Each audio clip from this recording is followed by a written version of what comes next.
Welcome everybody. So what is not said about Indian education system? Why is it failing? The fact that everything is mugged up, or the fact that it is so competitive and students are consistently pressured, constantly scrutinized to perform well and get those marks and crack those entrance examinations. We've heard it all. We've practically heard time and time again where we are lacking, what should we do better, and Indian education system genuinely feels like sometimes an over discussed topic. Why? Because you're only talking about the problem and never about the solution. So sometimes I do wonder, where is the education system going in terms of what is our vision and where are we going at. Now, something that happened which was very praiseworthy and something that the entire world was saluting at, the entire India was proud of, how Delhi education system revolutionized. Now, Delhi education system is a model of something that I am very passionate about, is instilling that pride in the joy of learning. Now, something that the Delhi education system, whether it is the education minister or whether it is the education advisor, something they've told us that they've focused a lot on infrastructure. You can see that the infrastructure is top notch, paralleling to a very good private school. So in many ways, when a student comes to school, he looks at these really nice benches that he wants to sit. He sees a really nice board, he can go to a great washroom and he can have great food, and all of this will give him a new zeal to learn and a new joy to go to that place again and again. A lot of the times people or the students that visit the government schools are students from really bad and really sad economic backgrounds. And that is why a lot of the times parents are sending children to school so that they'll at least not be at home and be a nuisance, and they can just go to school and spend their time there. A lot of the times before the Sarva Shiksha Abhiyan or midday meals program, no parent really wanted to send their child to school, especially from the lower income groups. They just wanted to put them to work.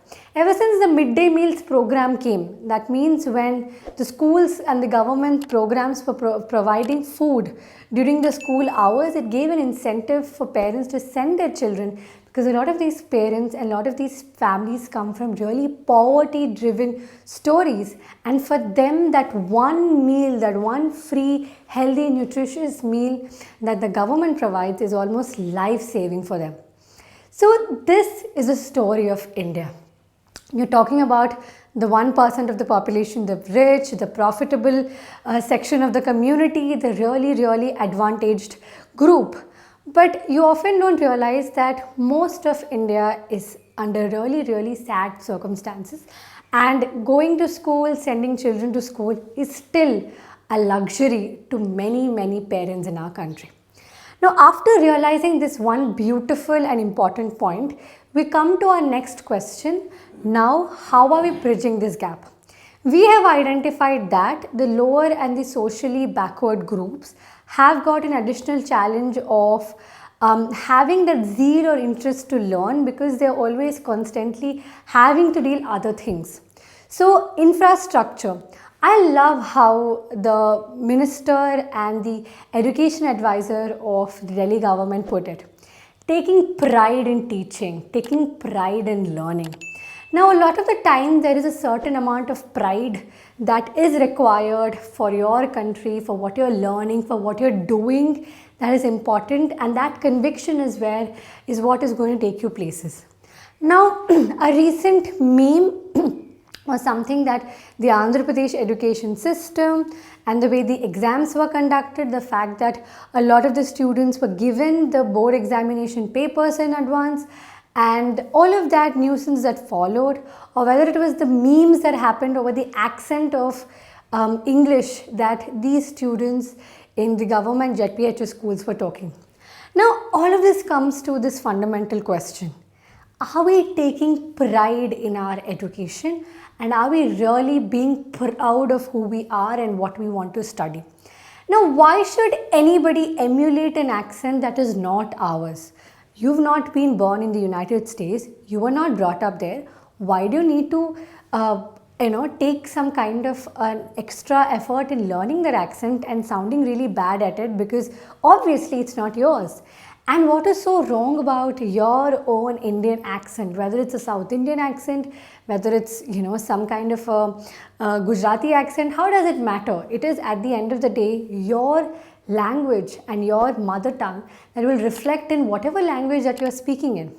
Now, this is something very, very strange about Indian education system. Obviously, a lot of it got to do with our colonization and our colonizers.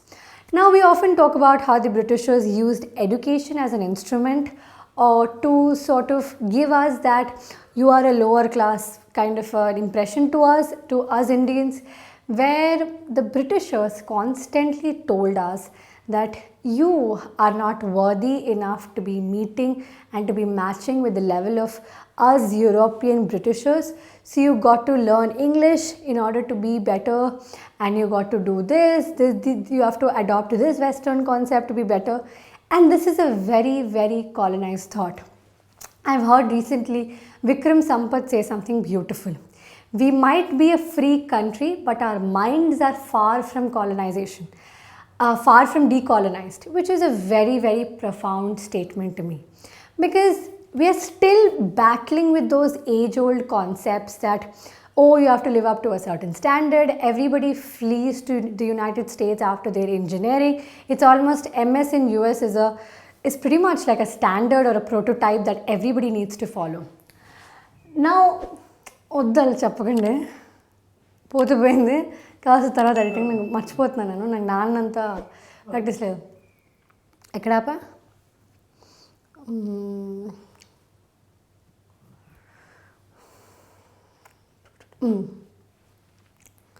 It's almost a prototype that needs to be followed. Now, is it really a standard ideology that we need to be promoting? Forget about all these other concepts that follow: brain drain, our Indian knowledge being transported to the West.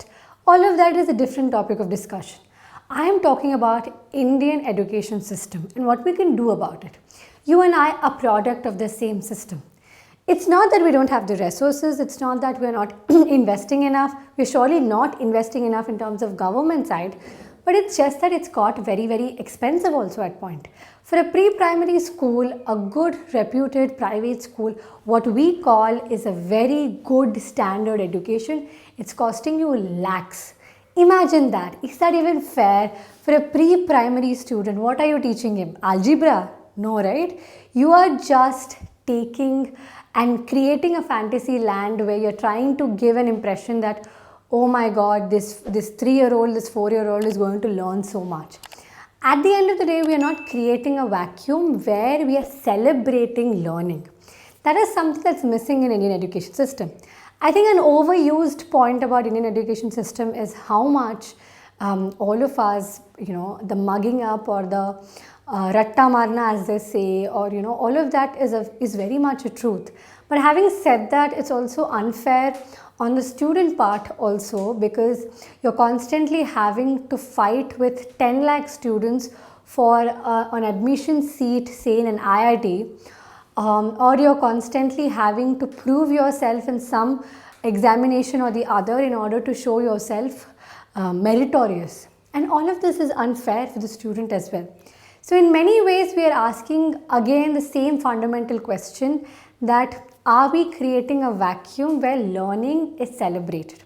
And something that we at Young India very consciously created is to make a system where learning is celebrated, where everything happens at its own pace, but at the same time you're reminding yourself that whatever you're learning has to be application based. Now, this is something also that is missing in the Indian education system. Application based learning. A lot of the times the stuff that you're learning in schools and colleges are practically useless when it comes to the professional world or the real world. We have no idea about how the real world works. We are constantly taught concepts that make no sense in the real world. Almost every engineer ends up doing everything but engineering. And in many ways, you're creating a system where you're constantly asking a student to learn something even without most of the time telling him the use of it. And this is creating a drain in the minds of the students. Because again, another overused line about our country is that the skills are not enough. We have the Skill India program, we have the Youth Skills Day, then we have other kind of initiatives that the government is taking to promote skills. But the logic here is that the skills or whatever a student has to learn will not change and will not make a difference if he or she is not learning in a way where the student is really enjoying what he is doing and knows how to use his knowledge. What really knowledge does to a person, or what really is the meaning of an education system or an education to a person, is how empowered he's going to feel. You and I can speak the language in a certain way in communicating and articulating our words and our thoughts in the best that we can. If a particular person knows the difference between right and wrong, if a particular person is empowered to feel what he wants to and has that conviction in him to stick to the point that he makes, if he or she is supported by facts in every statement that they say, if he or she can see all perspectives and learn to take in all perspectives and use it for the betterment of a great cause, all of this is what education really means. Because we underestimate that at the end of the day, you might be studying at an IIT with a great degree and all of that, and if you're ending at a company where you're the HR, at the end of the day, these are these things that matter, right? We don't talk about homosexuality in schools. We don't talk about how important it is to develop an open mind. We don't talk about innovation in schools and colleges. We are not talking about any kind of concept which is important for the child to know, whether it is his own rights. We don't talk about his own rights. A lot of the times, practically a student, a commerce student who is at his 12th class or in degree can write paragraphs and essays about bank drafts and about checks, but has no idea about how to deposit a check in the bank practically. A lot of these students might sound like they are taking heavy courses on civics and constitution in their classes, but have no idea how to get themselves out, or if they are threatened on a traffic signal, how to reach the police station and file a complaint, and what are their rights when a police violates them. No idea at all. This is what we are missing. We are living in a la-la land where even if you ever observe, all the biggest edtech startups, the Byju's, the Unacademies, or the big YouTubers on the YouTube education circle with 8 million subscribers, 7 million subscribers, all of them are also talking about the same concept. They are either telling you about, most of these also are telling you about how to get 99% in, in mathematics, or they're teaching you about which college to choose.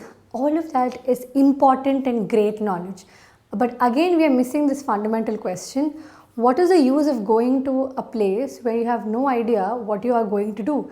Most of us have no idea about what our destination is, who we want to be, who we want to become, and we are just following a path that's been preset for us, whether it's your parents are giving you, whether it's the school is giving you, whether it's some societal pressure or some vague idea about life is giving you. In fact, it's also almost sad that 20 years ago, or in fact even 5-6 years ago also, most students had no idea that there is a life beyond engineering, medicine and CA, that there is so much more that one could be doing. You're almost unexposed to this entire plethora of opportunities that the world has to offer. And that is the reason why you have only around 100+ unicorns in the country.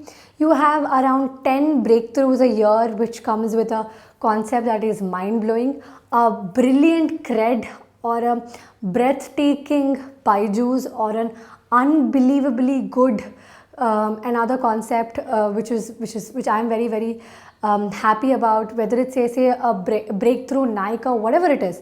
They all are coming very, very, it's a lot less frequent, they say, in a country like the States or somebody else or some other country in the world, where definitely the ecosystem of innovation is a lot more cohabiting with the people in a much more realistic sense in the education level.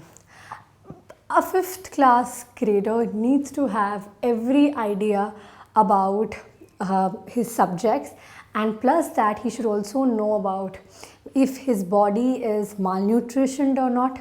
A 10th grader should be able to understand what is consent, what is good touch, what is bad touch, what is homosexuality, and be very, very prepared to enter his life as adulthood, because in a couple of years he'll be an adult. Same way, when you are in the intermediate stage, a student needs to be filled with that attitude where you're trying to tell them, go get yourself a career that you like, but remember to always explore and remember to always enjoy what you're doing. Now, the reason why Delhi education system is so praised at or so acclaimed, surely because of how beautiful it looks in terms of the outward appearances. Because from say 16,000 classrooms to now it is 35,000 classrooms. Now the teachers are given education and training by Finland and other of these really, really big education, all of these countries which are famous for education. They are giving training to these people. So all of that is great, but we are hardly realizing the importance of innovation. We are hardly realizing the importance of research. Almost, which was detailed to be 6% of our GDP that should be invested in education, less than 3% is being invested. So we are far away from our targets. Technically speaking, all the IITs have almost doubled, IIMs have almost gone up twice, and there are so many other research institutions, so-called research institutions, that have also doubled in the last couple of years. IIITs have almost gone up to 12% as well. That's what is being said. But the logic here is that a lot of them even today do not have decent housing, decent research facilities. There are no as such innovation hubs, because we are only concentrating on increasing the number of universities in the country, because we need to meet the demand of this growing young population who are in the dire need to get a degree. So we are just giving them as many universities as possible. Whether it's private or government, doesn't matter, but there are way too many universities out there. But most of them don't even have basic research facilities. R&D, research and development, is seen as the modern world's weapon to advancement, is seen as the modern world's sort of this chance to make it big. And it is really the most important part about education. And that is the place we are most lacking at. Now, we can't do about the entire Indian education alone while sitting at your home, sipping a cup of coffee. But what you can do is create an atmosphere for yourself where you are enjoying the learning a lot more. Today, because of technology, because of newspapers, and because of a lot more social media and all of this internet availability that we have, you can also learn a lot more. Read what Ambedkar has written about the country. Read what Steve Jobs has to say about technology. And when you are getting yourself into the zone where you are exposing yourself this plethora of opportunities, know what else you can do with your life, know the success story behind why Cred is doing so well, or why Ola is shutting down, or why Amazon has been so successful in our country, and why Ambani is not the richest person anymore. Understand these logics, understand what it actually takes to be an educated person in our country. So in that sense, all of this will help you become a much more educated person. So this is a small story about Indian education system and what you can do about it. Thank you so much.